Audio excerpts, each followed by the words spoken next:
And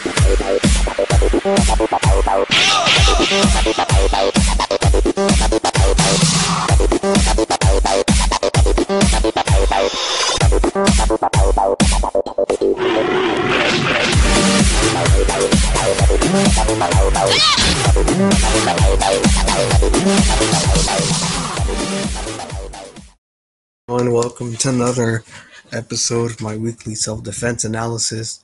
Today I'm going to be going over with you how to actually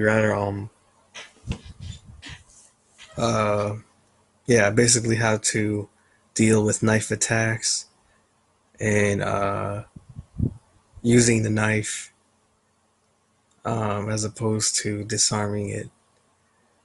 So I'm going to go over 2 news articles regarding the subject, and then I'll give you some insights on it.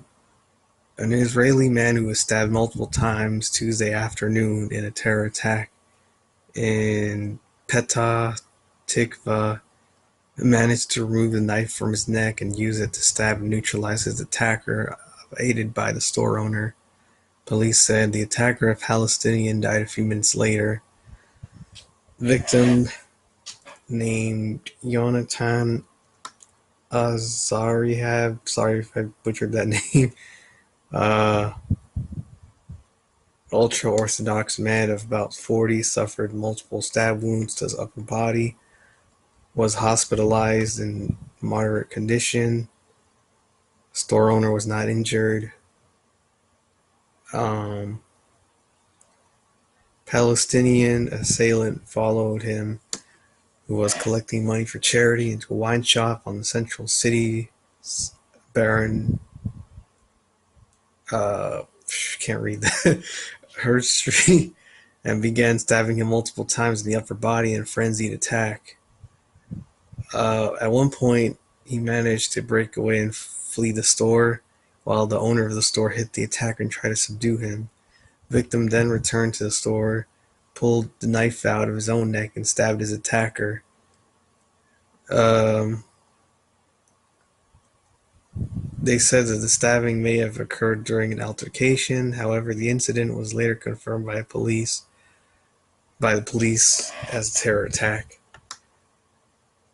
And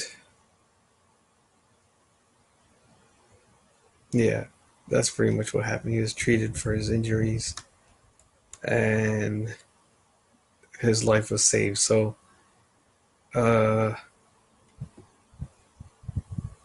this is the part of the story that you need to think about. When, first of all, like I said in my other videos, you have to be aware of your surroundings, and be aware of who's around you, and use the environment, like use a wine bottle, use whatever to create distance between you and your attacker. And like I said, this is a real life knife attack. In a real life knife attack, your attacker is going to stab you multiple times, sometimes at a faster pace, sometimes at a slower pace, but it's going to be multiple times. It's good that he fled the store, and it's also good that the owner tried to subdue the attacker. And this is also very good. The victim pulls a knife out of his own neck, then stabs the attacker to stop him. And I don't know if I mean, in that type of situation, you gotta, if you have no other option, you have, you have no other weapons that are suitable, then sometimes you just have to pull the knife out of your own body, or use whatever whatever weapons are available to you, um, to stop the attacker. So it's all about using improvised weapons. So that's pretty much the lesson there is use whatever weapons are available, um, to stop your attacker. And I'm going to the next case. Man attacks ex-girlfriend. Woman defends herself with a kitchen knife. Louisville man, sorry, was arrested for attacking his ex-girlfriend and cutting her with a pocket knife. He got in a verbal fight with his ex-girlfriend. The fight apparently turned violent, and Ernest began hitting the victim in the face and chest, causing bruising, pain, and swelling. He also allegedly struck her left eye with a pocket knife, causing a laceration. Victim said she grabbed a kitchen knife to defend herself and struck Jones one time in his left side while he was on top of her. And then they got hospitalized. Uh, so let's go over that again. Okay, this is the sign of this is where your awareness and verbal de-escalation comes into play. When you're in a verbal confrontation, you have to realize that those can get pretty heated because there's a bunch of potential for aggression and anger, which could potentially lead to violence.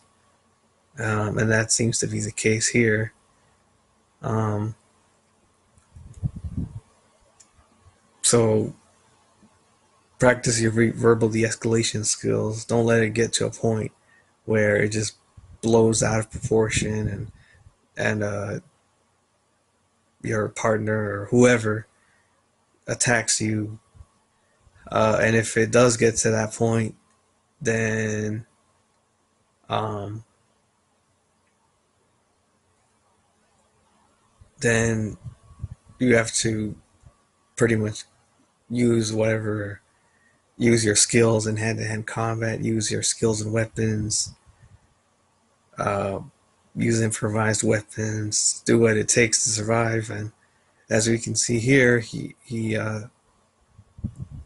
hit her in the face, and uh, then he pulled out a knife and cut her eye. Um, so that's why having a blend of hand-to-hand combat skills and weapon skills is important, because sometimes attackers will, they'll punch you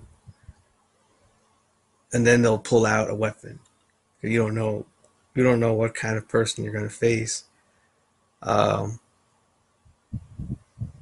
so that's pretty much what you should the mindset you should have. Um, and it's good that she pulled out a kitchen knife and used it against him actually. Um, so yeah, it's pretty much the lesson there is just use whatever improvised weapons are available for your personal defense. And that's pretty much all I had to say on the subject. So, hope you guys enjoyed this video. Like this video, subscribe to my channel, check out my blog below. And if you want to learn techniques, if you want to learn more sophisticated self-defense training, then check out my Fiverr gig in the description below, and take a lesson if you want and see how it goes. All right, so I'll see you next week.